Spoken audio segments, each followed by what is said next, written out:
हे लिओ नमस्कार मंडळी. आजच्या आपल्या रक्षाबंधन आणि काय वॉट नॉट आणि नारळी पौर्णिमा विशेष पॉडकास्टमध्ये खरंच यार म्हणजे इतकी घाण करतात ना, इतकी घाण करतात, इतके सण समारंभ इतके घाण करून ठेवतात ना, अक्षरशः म्हणजे त्याचं असं उभं आणलं आहे या DBSने. पण ॲट द सेम टाईम एक व्यक्ती अशी आहे जिचा यावर्षी काही अशा सण समारंभांशी कशाशी काहीच संबंध नाही आहे, सगळे संबंध तोडूनच बसली आहे. सो थोडंसं रिलीफ आहे, नाही तर तिची आणि एक भर पडली असती. बट जे शक्य आहे, जिथे नातेसंबंध नाही आहे तिथे तर ती घाण करतच असते. ती म्हणजे माहितीच आहे तुम्हाला तर ती आणि तिने आणलेली दुसरी घाण पैदास ती म्हणजे तिची वहिनी भामटी. बाप रे बाप, म्हणजे खरंच इतकं इतकी घाण, इतकं म्हणजे अक्षरशः असं वाटतं ना कोणीतरी यूट्यूबवर स्पेशली मराठी यूट्यूबवर असं गटाराचं झाकण उघडलं आहे आणि ठोसरा का फोसरा फॅमिली आणि ही काहीतरी नालायकवाड फॅमिली ह्यांचं सगळं तो मेल मिलाप आणि ते जे काही नाला आणि ह्यांची जी काही घाण ओसंडून वाहते ना, बाप रे बाप, म्हणजे असं नकोसं झालं आहे. असं असं रोज असं वाटतं की आज काय घाण करून ठेवली असेल. तर आता ते नारळी वड्यांचा, खोबऱ्याच्या वड्यांचा चिखल करून ठेवला आहे दोघींनी पण, आणि दोघी दाखवत आहेत त्याच्यामध्ये आता काय म्हणजे असं ह्यांचं बघून, ह्यांची जी अशी काही ते नाटकं आणि असं वाटतं ना बघून की आपल्याला खाण्याची, आपल्याला जगण्याची, आपल्याला ते सण समारंभ करण्याची आपली इच्छा मरून जाईल. इतकं म्हणजे इतकं किस पाडतात असं खोट्या गोष्टींचं. सो वन बाय वन आपण घेऊया. आधी बोंबाडबद्दल बोलूया. बोंबाडचं तर बाप रे, तिचं तर कुठच्या पण व्हिडिओची सुरुवात असं मी खूप आता मी खूप सकाळी उठले आणि मी सगळं आवरावर केले आणि खूप आवरायचं होतं. सण असलं की तुम्हाला माहितीच राहतं की आपल्याला खूप आवरायचं असतं आणि सगळ्या गोष्टी करायच्या असतात. आणि माझे 4 तास गेले. अरे कशाला करते तू, करते ते करते, समोरच्याला वीट आणते यार. म्हणजे कर ना, तू कर आणि काय पण कर, आणि तू नाही आलीस तरी चालेल, तरी पण मी तुमच्यासाठी दररोज व्हिडिओ टाकण्याचा प्रयत्न करते आणि मी ट्राय करते माझ्याच्याने होईल तितकं मी तुम्हाला रोज व्हिडिओ पोस्ट करण्याचा प्रयत्न. नको करू, असं करणार असशील ना नको करू, लोकांवर उपकार नको करू, कंटाळा येतो ते काय सारखं सारखं साफसफाई साफसफाई. अगं काय म्हणजे तुझ्या असं वाटतं कधी कधी की घरात त्या मुली आहे की पागलखाना आहे की तुझा नवरा आहे की कोण आहे, सगळीकडे जेवाजेवी करून ठेवतात, तिकडे सगळं घाण सांडून ठेवतात, त्याच्यानंतर त्या मुली काय सगळ्या घरभर हगत बसतात की काय करतात की काय. तू इतकी साफसफाई कसली करते आणि इतकं कसं तुझं घर घाण होतं, काय माणसं आहेत की कोण आहे, काय आहे, हगवण लागली का तुम्हाला की काय झालंय, काय तर गोळ्या घ्या, औषधं घ्या की काय करत असतात. सगळीकडे आपली घाण घाण घाण बघावं तेव्हा नुसतं साफसफाई साफसफाई करायचं राहतं, असं राहतं तसं राहतं. अगं राहतं तर राहतं, तू तुझ्याजवळच ठेव त्याला, इथे नको आणूस आणि आम्हाला नको दाखवूस, आणि काय करतेस ते कर तिकडे. नुसतं किती बाप रे, म्हणजे एखाद्या मला खरंच कळत नाही की कोणाला अशी इच्छा होत असेल की असं बघून असं काम करण्याची, किंवा अजून असं काहीतरी ताईला बघून असं ती करते म्हणून आपण पण असं करूया वगैरे. तो वेळ तरी मिळाला पाहिजे ह्यांना बघण्यापासनं, आणि ह्यांच्या इतकं ते त्यांना बघूनच इतकं थकायला होतं. मेंटली थकवणूक आहे ती, ते बोलणं ऐकून, आणि इतकं काम केलं आहे इतकं हे, आणि मी आता बॅक टू बॅक करते आणि आता मी हे करणार आहे, आता मी चण्याचं पाणी बनवणार आहे आणि खोबऱ्याचं काय वडी बनवणार आहे का शिरा बनवणार आहे, ते सगळं बघूनच, आणि त्यानंतर ते सगळं केल्यानंतर वर म्हणायचं खूप खूप खूप थकलं आहे, आज इतकं काम होतं ना, इतकं बॅक टू बॅक, आणि आता मला एडिट पण करायचं आहे तुमच्यासाठी म्हणजे कशाला करता यार तुम्ही, कशाला करता. पॉझिटिव्हिटी नाही येते ह्याच्यातनं प्रचंड नेगेटिव्हिटी येते आणि ह्याच्यातनं प्रचंड टॉक्सिसिटी येते. असं वाटतंय की माणसाला ना असं तुम्हाला बघून काम करण्याची इच्छा मरून जाईल. असं वाटेल की इतकं काम करताना इतकं थकताना कोणाला तरी बघितलंय, मला नाही व्हायचंय, मला आज नाही मरगळायचंय, मला नाही थकायचंय, एवढं नाही करणार मी. आणि काय फायदा ग तुझ्या आयुष्याचा, कसलं सडकं आयुष्य आहे खरंच. त्या मण्यारने ना तुला ना तिथे काहीतरी असं ते स्लेव्ह म्हणून आणलेलं आहे आणि लिटरली तुला झुंपलंय, म्हणजे वाटेल ते जेव्हा जो वापर करायचा तो वापर करायचा तुझा, असं असं काहीतरी, म्हणजे सगळ्या बाजूने तुला वापरता आली पाहिजे. जेव्हा ज्या गोष्टीची जरूरत असेल तसं तुला वापरा. हे तुझं आयुष्य आहे. किती घाणेरडी परिस्थिती आहे ग तुझी.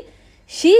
आणि इथे ना असं नाही राहत, आणि इथे ना असं आपल्याला काही सण समारंभ असतील तर आपल्याला कळत नाही. आपल्या भारतात कसं तिथे असं काही ना काहीतरी मार्केटमध्ये येतं, वस्तू दिसतात त्या रिलेटेड अशा काही आपल्याला बाजारामध्ये फळं आणि ह्या सगळ्या गोष्टी तशा दिसू लागतात, तर मग आपल्याला कळतं. पण इथे तसं नाही राहत, आणि इथे अशी काही कम्युनिटी पण नाही आहे जिथे जाऊन आपण असं सगळं सेलिब्रेट करू शकतो. त्यामुळे मग असंच घरातच आपणच काहीतरी केलं पाहिजे, आपणच करतो. का कम्युनिटी नाही आहे? तुला नाही घेत ते सांग, तुला सगळ्यांनी टाकली आहे ते सांग. कम्युनिटी तर आहे. महाराष्ट्र मंडळाचे एकूण एक कार्यक्रम होतात. तू जात नाही ना, सॉरी माय मिस्टेक, तुला घेत नाहीत. तुझे कारनामे, तुझे कांड आणि तुझा खोटेपणा इतका वाढलाय, सगळ्यांना कळलंय. सगळीकडे तुझं सगळेजण दारं लावून घेतात, नाहीतर येईल आपलं गटार वाहत आपल्याकडे, म्हणून तुला काढली आहे बाजूला. ही तुझी परिस्थिती आहे. जनरलाइज बोलू नकोस. आणि मी जोडवी का नाही घालत, तर मी एकदा घालायची, पहिले मी घालायची, पण मग आपण इथे कसं शूज राहतात आणि शूजच्या आतमध्ये सॉक्स राहतात आणि सगळं राहतं याचं.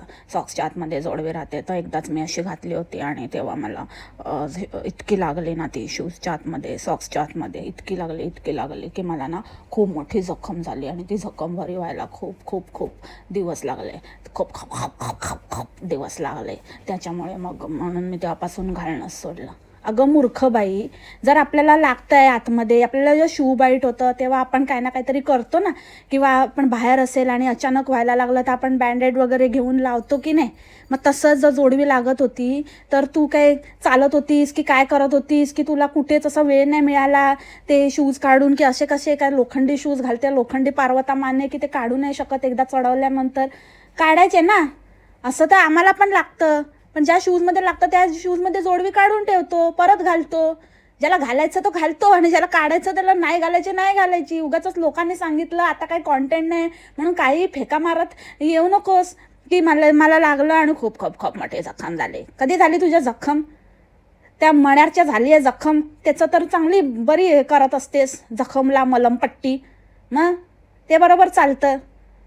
जरूसचा इलाज करते की नाही, का सोडून दिलं त्याला? नाही ना, घेतेस ना परत व्हिडिओमध्ये म्हणते मी, घेतेस ना. मग तसंच ती जोडवी पण घालायची. नाही तेव्हा काढून ठेवायची जखम झाली तर, नाहीतर मग नाही घालायची. नाहीतर नाही, उगाचच काहीतरी फालतू कारणं नको सांगूस. मूर्खबाई, अक्कल लागते ती नाही आहे ना. तेच अक्कल असती तर कुठे आपण गाडीमध्ये वगैरे बसून ती शूज काढून जोडवी काढून आपल्या पर्समध्ये ठेवू शकतो. त्या जखम होईपर्यंत एवढं काही शूज घालून ती, म्हणजे असा कुठला तुझा हे होता की काढायचीच नाही ती जोडवी? फुटू दे नाहीतर काय पण हो दे, कुछ भी हो जाए, जरूर सह सकती हूँ. तो जखम क्या चीज आहे? आता रक्षाबंधन राहते तर मी पायात पट्ट्या पण बांधणार आहे. पट्ट्या बांधणार आहे म्हणजे पैजण काही ठिकाणी त्याला पट्ट्या पण बोलतात. अरे काही ठिकाणी बोलत असतील, पण कशाला बोलायचं? तुला माहिती आहे ना पैजण बोलतात. जर आपल्याला शुद्ध बोलता येतं, चांगलं बोलता येतं तर चांगलं बोलायचं ना. पट्ट्या बांधणार आहे का? तुझी लायकी ती आहे, तुला तेच आहे ना. पट्ट्या बांधून कुठे काय बांधून तुला आणले, तुला पट्ट्या बांधून घ्यायची सगळी सवय आहे. अशा पट्ट्या बिट्ट्या आणि काय चेन बिन आणि काय म्हणतात ते, आणि काय ते हतकडी बितकडे लावून सगळे कामं करत असशील ना. मग आज तुझा पट्ट्या बांधायचा सण असेल, आज त्याचा मूड असेल म्हणून पट्ट्या बांधायच्या गोष्टी करते. अगं काय बोलते ग बाई, काय बोलते? आणि कुठलाही काही असू दे, हिचं फिक्स आहे ते छोले चणे छोले घोडी कुठची. म्हणजे खरंच यार यांच्या काय मला पहिले ना असं वाटायचं, म्हणजे असं बोलायलाच फक्त ही असं खूप खूप भारी झालं. तुम्ही बघू शकता आता जस्ट उघडलाय आणि किती छान कलर दिसतो आहे आणि खूप भारी झाला आहे. खूप चविष्ट आणि खूपच चवदार झालेला आहे आणि खूप भारी कलर आलेला आहे. रंगावरूनच कळतंय आणि इतकं सुंदर झालंय ना, इतकं सुंदर झालंय. फक्त हे बोलायलाच असतं. अक्षरशः ते ढवळते ना, चमच्याने वर खाली करते ना, तेव्हा तुम्ही बघा अक्षरशः लाल पाणी आणि त्याच्यामध्ये तरंगते चणे. अजिबात तो चण्याचा असा काही मसाला नाही, काय असं मिक्स नाही. चण्याची भाजी अशी एकदम भयंकर लागते, एकदम बकवास लागते. असं त्याचं ते जर ते मिक्स नाही झालं, तो मसाला चांगला लपेटला नाही गेला, असं थपथपीतच ती चांगली लागते. असं जर केलं तर मग ते असं वाटतं की नुसते चणे वेगळे खातोय आणि तिखट पाणी वेगळे. ते बाळंतिणीला देतात माहिती आहे ना, चण्याचं पाणी तिखट तिखट प्यायला, तसा काहीतरी तो प्रकार वाटत असणार आहे. आणि ते चपातीबरोबर वगैरे आणि भाताबरोबर तर ते पाणी वेगळं होत असणार, ते चणे वर त्या भातावर असे असणार, म्हणजे विचार पण नाही करू शकत आपण. फक्त बोलायला म्हणून काहीतरी खळगूट करते आणि मग ते लाल लाल दिसलं की खूप खूप खूप भारी रंग आलाय असंच बनवते वाटतं त्या मण्यार विवीला तोत्या. त्या भामटीकडे तोता आहे आणि हिच्याकडे तोती आहे, त्यालाच रिझवत असते बघा तेव्हा. आज पण बघा त्याचंच काहीतरी फालतू गाणं आणि काय करून दाखवते, नखरे आणि काय असे केस उडवून दाखवते. ते केसाचं एक्सटेन्शन मिळाल्यापासून तर बाई पागलच झाली आहे. तिला वाटतं की कोणी बघितलंच नाही आहे, पण हमको सब जो ना देखे कोई वो देखे जीजी भाई, समजली का? मला सगळं दिसतं. ते एक्सटेन्शन लावून केस उडवून उडवून दाखवू नकोस. पुरी झाऱ्यावर आपटून दाखवत होती. अगं बाई, असं ना वाटत होतं ना की ते तेल आपटून दाखव ना, किती गरम आहे ते. आपट ती कसली ना, म्हणजे इतकं म्हणजे येतं ना तोंडात, म्हणजे कंट्रोल करते मी, खूप कंट्रोल. कारण माझं चॅनल मला असं म्हणजे माझं एवढं चांगलं आहे, संस्कारी, चांगल्या गोष्टी मी शेअर करत असते, म्हणून मी खूप हे करते. मला कमेंट पण आलेली की ना ते थोडं डबल मिनिंग बोलणं टाळ म्हणून. तर त्या ताईंना बहुतेक असं बोलायचं होतं की तू डबल मिनिंग नाही आहे, डायरेक्टच बोलायच्या लायकीचे आहेत. पण ताई, मी तुमच्या भावना समजू शकते, डायरेक्ट बोलायच्या लायकीचे जरी असले ना तरी पण इथे नाही चालत ना. यूट्यूबच्या काही पॉलिसीज आहेत त्याच्यामुळे, नाहीतर मी यांना हसडला असता चांगलाच. पण त्यामुळे मला डबल मिनिंग बोलावं लागतं. तर तुम्हाला पर्याय नाही आहे. जर तुम्हाला नाही आवडत असेल तर मग यू कॅन स्किप, बट मला डबल मिनिंग बोलावंच लागेल. नाही तर कसं बोलणार ना मी, तरी एवढं कंट्रोल करते, खूप कंट्रोल, खूप. तुम्हाला नाही समजणार, खूप खूप खूप. आणि ऐक ना बोंबडे, खरंच तू नाही ट्राय केलास ना रोज रोज व्हिडिओ टाकण्याचा, आणि खूप कामं राहतात तुला आणि खूप त्रास होतो आणि खूप थकते आणि खूप दमायला होतं, तर नको तू बाबा. मण्यार प्रायोरिटी आहे आणि मण्यारला बघ कसं काय, हां त्याचं बघ काय नाही, काय हवं नको, जेवण पुरतंय की नाही पुरतंय, की अजून जेवायला पाहिजे, त्याच्याकडे त्याला जास्तीत जास्त वेळ दे. त्याचं काय भरायचं ते भर, बाकी बाते उसके बाद. कारण आता तुझ्याकडे दुसरा पर्याय नाही आहे, दुसरं काय नाही राहिलं आहे तुझ्याकडे, तेवढंच आहे. तर त्याला सांभाळ, समजली? हां बस. आता येऊया भामटीकडे. भामटीचं तर बाप रे बाप, बाबा बाबा बाबा, तिच्याबद्दल काय बोलू आणि काय नको. आणि तुम्ही तिच्या पॉडकास्टला जो प्रतिसाद देताय ना मंडळी, तो तसाच राहू द्या, असं प्रतिसाद द्या. असं भामटी बोलते ना, माझ्या व्हिडिओला जसा प्रतिसाद देताय तसाच प्रतिसाद द्या मंडळी. तसंच तुम्ही माझ्या पण पॉडकास्टला तिच्यावरचा प्रतिसाद द्या. याक याक याक याक. भामटी पेढे वाटणार होती ना तू, सगळीकडे पेढे वाटणार होती ना, मग फक्त स्वामींना देऊन आली काय ग शाणी? आणि काय चुम्मेश भाऊ काय ऐकतच नाही भाई. चुम्मेश भाऊ नारळ फोडून द्या. चुम्मेश भाऊ पण काय कमीचं नाही. आता मी जातो, आता मी मारविशला घेऊन येतो. चुम्मेश भाऊ काय करतो की नाही बाबा? आणि आता अंड्यांना तिची होम टूर पाहिजे, मम्मीच्या वडापाव, मम्मीच्या घराची होम टूर. म्हणजे आता काय बाबा, होम टूरची चलती आहे. आता भामटी त्याच्यावर पण हात साफ करणार आहे, आणि भामटी पण लाखाच्या घरात. काय दिवस आलेत लोकांवर, कोणाकोणाची घरं बघायला मागतायत रे बाबा. शी शी शी शी शी शी. देव करो त्यांच्या घरासारखी तुमची पण घरं होत. हा तथाच तू, ज्यांना ज्यांना होम टूर बघायची. असं कोण नारळ किसतं? किसणीवर कोण किसतं ओला नारळ? ह्यांच्याकडे काय विळी काय प्रकार आहे की नाही? तो विळीवर किसतात, किसणीवर नाही. की खिसणीवर किसला या लोकांनी सगळ्यात आधी तर, म्हणजे भयंकर लोक. नाहीतर मग ते आता एक काहीतरी यंत्र मिळतं, ते उभ्याने असं खरवडून काढायचं, ते वालं, त्याच्याने. हे खिसणीचा प्रकार बाबा पहिल्यांदाच बघितलं. काय भामटीकडे आणि बोंबाडच्या घरात, म्हणजे खरंच भामटी जी परिस्थिती दाखवून देते ना, त्याच्यावरून कळून येतंय की काय प्रकार आहे, काय रियालिटी आहे बोंबाडची. ग्राउंड रियालिटी भामटी दाखवते. आणि आता लोक तिला कॉमेंट करतायत की तू साखरच नाही घातली आहे. तर आता भामटी सांगेल की काय मला आय एम शुअर भामटी हेच सांगेल की मी दाखवायला विसरली किंवा मी टाकली पण ते सांगायला विसरली, हेच कारण असणार आहे. पण तिने साखर घातलेली नाही आहे, कारण साखरमुळेच तो थोडासा चिपचिपेपणा आणि चिकटपणा येतो, थोडं बाइंडिंग येतं आणि त्यामुळेच तिची बर्फी वॉटेवर ते काही एकत्रत आली नव्हती आणि ती अशी एकदम सुटत होती. काय आणि फ्रीझरमध्ये, डीप फ्रीझरमध्ये ठेवली या बाईने. ते नॉर्मल फ्रीजमध्ये ठेवायची असते थंड करायला, हिने तर त्याचा बर्फ केल्यानंतरही ती हातावर घेऊन तिला शेप द्यायला लागत होता. आणि ती म्हणजे इतकं हिच्यामध्ये पेशन्स पण नाही या बाईमध्ये. मध्ये येड्यासारखी नुसती पिसाटली होती आणि केवढे ते छोटे छोटे छोटे छोटे तुकडे केले होते. काय केलं, काय चिखल केला त्याचा काय माहिती बाबा. शी असं वाटत होतं की काय ते असं नुसतं ती काय त्या नारळाचं चव आणि दूध मिक्स करून नुसतं असं गोळा बनवलं, ते तसंच खाल्लं असतं तरी चाललं असतं. उगाचच त्याला काहीतरी शेप, आणि जो तो येत होता तो आपल्या मर्जीने त्याला शेप करत होता. म्हणजे एकदा ती कट करायची असते थोडी गरम असताना आणि नंतर सेट व्हायला ठेवायची असते आणि फक्त नंतर मग त्याचे तुकडे उचलायचे असतात. पण ह्यांच्यामध्ये प्रत्येक वेळेला जो बसत होता तो त्याला शेप देत होता. किती वेळा त्या बर्फीला चिवडत होते. पहिले भामटीने चिवडलं, मग त्या मसल्याने, मग चुम्मेशने, सगळे जो तो येऊन त्या कापलेल्या बर्फीला कापत म्हणजे त्याचं पूर्ण हरण काय करत होता. त्याचं पोस्ट मार्टम त्याच्यावर घाव आणि त्याच्या पूर्ण चिंधड्या लाही करत होत्या. आणि मेथीची भाजी कमी, कांद्याची भाजी, कांद्यामध्ये मेथी की मेथीत कांदा आहे तेच कळत नव्हतं. इतका कांदा घातला होता भामटीने. अरे बाबा, काय ती वडापाव मम्मी आता काय बोलेल, कुठे बोलेल. आणि वडापाव मम्मीची तर पुरी येतो मेरी साडी खोलली आहे, मेरी काय ते आता वडापाव मम्मी धोती घालत नाही, नाहीतर मग जे काय आहे घातलंय ते सगळं उघडते भामटी, फोडते तोडते. वडापाव मम्मी को चढिगना नाही करेगी, पूरी तरह से तब तक भामटी का बदला पूरा नहीं होगा. आता मला कळलं म्हणजे हे तर रिवेंज आहे, हा उलटा रिवेंज आहे.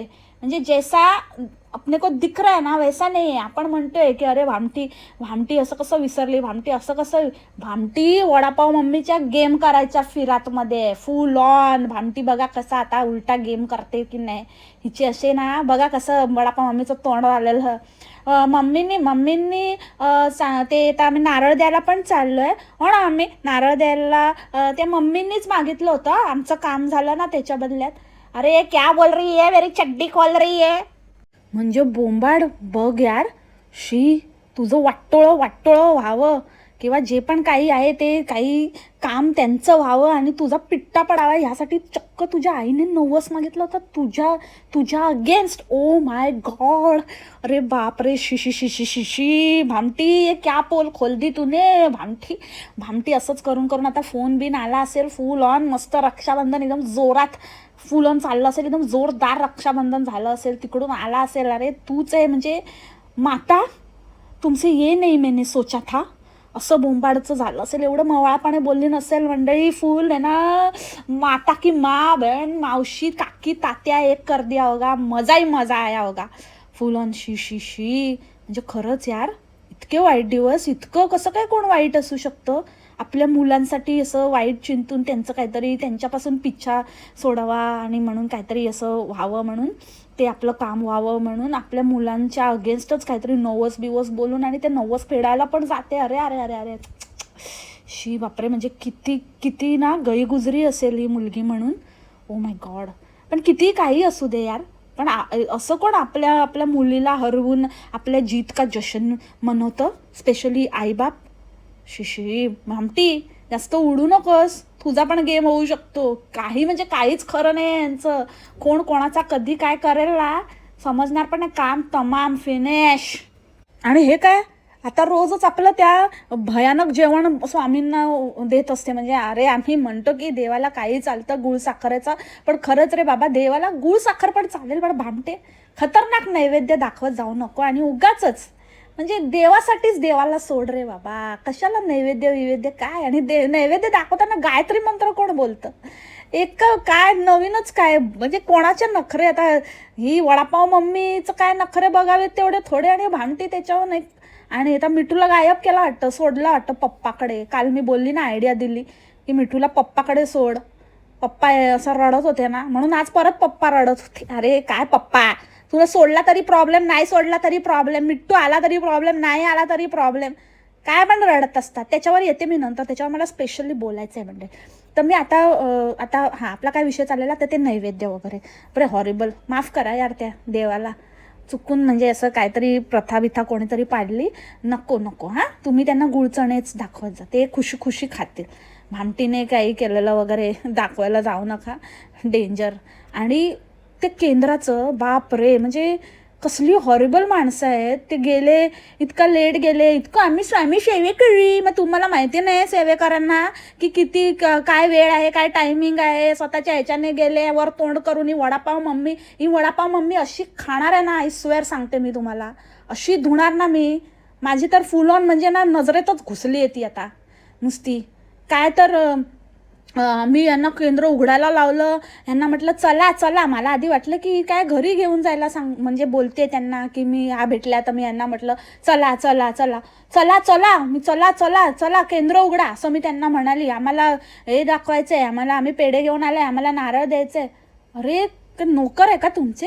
हां, का देवाला काय मजाक बनवून ठेवलं आहे की स्वामींना काय? स्वामींचं तर खेळणं केलंच आहे तुम्ही लोकांनी, पण जरा लाज वाटू द्या. एकदा ते साईबाबांची आरती झाली ना की परत असं कोणासाठी कोणी काही डोकं फोडलं तरी मंदिर उघडत नाहीत. हे काय आहे? देवाला पण स्वतःचं काय हे असतं की नाही? त्यांना काय तुमचीच काम आहे का? तुमच्याशिवाय काय तुमचं काय पेढे नसते खाल्ले की नारळ नसते मिळाले तर काय देवाचं काय होणार होतं? तुमच्यासाठी का उघडायचं? झालं, टाईम ओव्हर. तुम्ही त्या वेळेत आला नाही, तुम्हाला लाज वाटली पाहिजे. दुसऱ्या दिवशी यायचं, काय पण करा. ते तुम्ही बोलले ना, तुम्ही नैवेद्य दाखवणार, तुम्ही नवस बोलले, तुम्हाला तुमच्या नवसाची जाण तुम्हाला असली पाहिजे. ते वेळेत यायचं, तो वेळेत पूर्ण करायचा, ती जाण तुम्हाला असली पाहिजे. नालायक कुठचे, कसले सेवेकरी, कसलं काय काय नाही. नुसते ना भ्रष्ट आणि नुसते आपमतलबी आणि स्वार्थी आहात, एकापेक्षा एक. स्वतःच्या स्वार्थाशिवाय काय नाही. मुळात तर हे सगळे असे नवसायास आणि हे सगळे अशा गोष्ट नुसतं देवा मला हे दे, देवा मला हे दे, ते करेन ते करेन असं बोलणाऱ्यांचीच मला चीड येते. तुम्ही तर सच्च्या स्वतःच्या मेहनतीवर विश्वास ठेवा. नुसतं अंधश्रद्धा सगळीकडे आपली पसरवून ठेवली आहे. घाण नुसती तुमच्या घरात ठेवा. तेच बोलते, यांचं घर म्हणजे यांचं घरातली लोक म्हणजे कोणतरी त्या बोंबाडला की सगळ्यात सुंदर आहे ना आमची बोंबाड, आणि बोंबाडची फॅमिली घेऊन जा. तुमच्या घराचा पण असाच कचरा होऊ दे. सेवेकरी नाही, भोगी म्हणतात त्याला, भोगी वृत्ती. नुसते आपले पाहिजे पाहिजे, हे पाहिजे ते पाहिजे, हे करायचं ते करायचं, असं पाहिजे तसं पाहिजे. कधी यांचं भिकारी नुसते. आयुष्यात कधी देवाला अशी माणसं आवडत नाही सतत भिका मागणारी. आणि ॲज युजल त्या मसल्याला हे नाही, रिव्ह्यू नाही विचारला तर स्वतःच बसला रिव्ह्यू द्यायला फॅप फॅप फॅप फॅप करत. आणि त्याच्यामध्ये जे आहे ते इन्ग्रेडियंटच सांगतो. म्हणतो की ह्याच्यामध्ये, आणि इतक्या वेळेला बोलला असेल ना वेलची वेलची वेलची, असं वाटतं याच्या तोंडात आहे ना वेलची कोंबा आहे याच्या तोंडात एकदाची नुसता.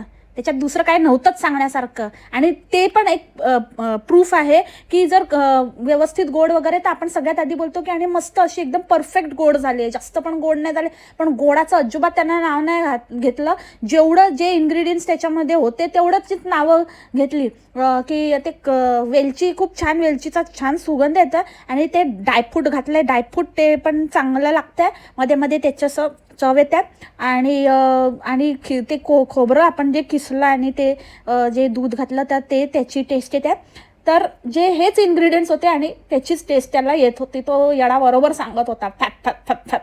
आणि सगळ्यात इम्पॉर्टंट म्हणजे तिथे उभा राहून जे फॅप फॅप फॅप फॅप करत होता ना, जेव्हा भाऊ किसत होता याचा, तेव्हा थोडी थुकीची पण टेस्ट येते. सगळी पडली असेल ना त्याच्यामध्ये फॅप फॅप फॅप फॅप करताना. तोंड बंद तर ठेवता येत नाही. असा सगळा खतरनाक पूर्ण बरबटलेला, हात लागलेला काहीतरी त्या खोबऱ्याचं काय बनवलेला चोथा तो ह्यांनी केला. आता कोणाकोणाला वाटला आणि नैवेद्य दिला. अरे बाबा देवा माफ करा मला, पण खरं बोलायचं, तूच मला शिकवलेस. खरं माझ्या तोंडातनं तुझ्यामुळेच बाहेर निघतं. So I cannot help it. आता येऊया त्या रीलवर. ती रील जी भामटीने टाकली, अरे बापरे बाप्पा, शी. एक तर राखाडी रंगाची ती भामटी, त्याच्यावरती गोल्डन कलरची साडी नेसली आहे. आणि तो भाऊ डीजेवाले बाबू मेरा गाना बजा दे, डीजेवाले बाबू मेरा गाना बजा दे, तो बसलाय तिकडे आपला. आणि तिचे पप्पा आणि भक्त त्याच्यावरचे की रडायला आलं आणि त्यांच्याकडे बघून, अरे भक्तांनो, तुम्हाला रडण्यामधला आणि जाऊ दे आता बोलली असती, म्हणजे नक्की डोळ्यातनंच पाणी येतं ना तुमच्या. बरे आहात ना तुम्ही? रडत नाही आहेत ते, मला तर असं वाटतं लावून बसलेत, काहीतरी भलतंच. रडायला काय झालंय? आणि ते जर रडतायत तर भामटी कशाला हसते? म्हणजे तिच्या डोक्यावर पडली का, हल्लेली आहे का येड्यासारखी? म्हणजे बाप तिथं रडतोय आणि हिचं तोंड बघा, हिचे एक्सप्रेशन बघा, दोन्ही हात तोंडावर ठेवून याक याक याक याक करते बावळट. आणि काय, आणि त्या बाईचं म्हणजे खरंच त्या बाईचं काही अस्तित्व नाही आहे बिचारी, म्हणजे मजबुरी तिची काहीतरी असणार आहे. एवढी चांगली बाई या घाणीत पडली, ह्यांच्यामध्ये पडली. खरंच ही पोरं, ही भामटी, हे सगळे जेवायला आणि धुवायला तिचा वापर करतात आणि बाप पण सेम कामासाठी जेवायला आणि धुवायला तिचा वापर करतो.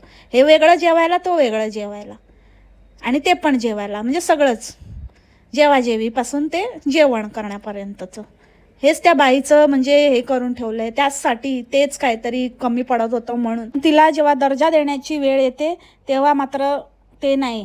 मग आमची आई, आमची माय, आमची मम्मी ते काहीतरी वेगळंच आहे. खरं तर तसं बघायला गेलं तर दोन्ही बायकांबरोबर प्रतारणा झालेली आहे. दोन्ही बायका, त्या घरातल्या बायकाच, म्हणजे त्यांनी विचार करावा ज्या आता त्या घरात आहे तर त्यांचं म्हणजे काय आयुष्य आहे. मला वाटतं हे असेच या विचारांचीच माणसं आहेत जे म्हणजे इतकी वर्ष आपल्या बायकोला, म्हणजे आपल्या बायकोवर आपण संसार केला, त्या बाईला तो बघायलाही माणूस गेला नाही की काय नाही की काय नाही, आणि तिच्या आठवणीत दुसरं लग्न केलं. ती बाई पण चांगली आहे, उगाचच काय कोणाला बोलायचं. पण त्या बाईची मजबुरी असेल, तिने हा पुरुष केला, माणूस केला, काय आहे तो माहिती नाही. घाणच वाटते मला बघूनच. तर जे काही केलं, पण हा माणूस जो आपल्या पहिल्या बायकोचा नाही होऊ शकला, तो कोणाचा होणार आहे? कसला काय, त्याच्याकडनं काय अपेक्षा करायची? आणि ते मुलं तर त्याहूनही महान, ते तर आणि काय दर्जा देणार आहे? ज्याने आणली तोच नाही तर मग काय बाकीच्यांचं तर काय आहे? म्हणजे त्या बाईचं आयुष्य फक्त आणि फक्त कामवाली आणि काय जे काय आहे, बापाला जे काही लागेल त्याच्या ज्या काही गरजा आहेत की आणि काय कसल्या खाजा आहेत ते मिटवण्यासाठीच ठेवलेलं आहे बस. हेच ह्यांची असलियत आहे. आणि त्या बाईचं, त्या गेलेल्या व्यक्तीचा फोटो लावून तरी काय, म्हणजे तिची आठवण काढून वगैरे तर काय साध्य करायचंय? नुसतं तिथे फोटो लावला आणि आठवण एवढंच जर असती मनात तर केलीच नसती दुसरी. तरणा टाठा नाही आहे काय तो? तरणं पण नाही आणि ताठा पण नसेल, त्याच्यामुळे काही ते काय म्हणून आणि काय, आणि मग ते असं दाखवायचं की अरे किती दुःख, आणि काय कसल्या त्या माणसाचं कसलं दुःख आणि कसलं काय नाही आहे. सगळं उपभोग तर घेतोय, रडायला कशाला येते? उगाच नाटकं नसती. फालतू रील बनवणं बंद करा आणि काहीतरी ना अंड्यांनी ना जरा ना सडक्यांनो जरा ना वापरा जरा स्वतःचं. मूर्खासारखे कमेंट करत असतात अक्कल शून्य. डिस्गस्टिंग. म्हणजे ना खरं आता तुम्हाला कळलं मंडळी की कशी घाण होते, कोणाचा सण समारंभ कसा घाण करायचा, आणि याचं कुठे फेडणार आहे ते DBS आहे ना, फेडूनच राहणार आहेत फालतूगिरी करून. आणि मगाचं ते वेट्टाचं पॉडकास्टमध्ये एक पॉईंट राहिला की ती पोस्ट जी आहे ती त्या पोस्टला पहिले काय बोलतात ते, डोकं फिरलं यार माझं, ChatGPTचं जी प्रस्तावना आहे, हा मजकूर खूपच भावनिक आहे, ह्या बाबतीत असं करता येईल, आणि मग पुढचं जे काही आहे ते ChatGPTने लिहिलेलं आहे. सो ते वरती ते ChatGPTचं येतं जेव्हा तुम्ही त्यांना प्रॉम्प्ट देता, तर त्या प्रॉम्प्टचं जे काही आहे ते वरती पूर्ण प्रॉम्प्ट आलेलं आहे, आणि ते पण एडिट करण्याची अक्कल नाही आहे. कसल्या भावना आणि कसलं काय नाटक. डिस्गस्टिंग. सो एनिवेज, जास्त मी आता काय बोलू, मी तुम्हाला काय बोलू नाही शकत की तुम्ही जास्त लोड घेऊ नका.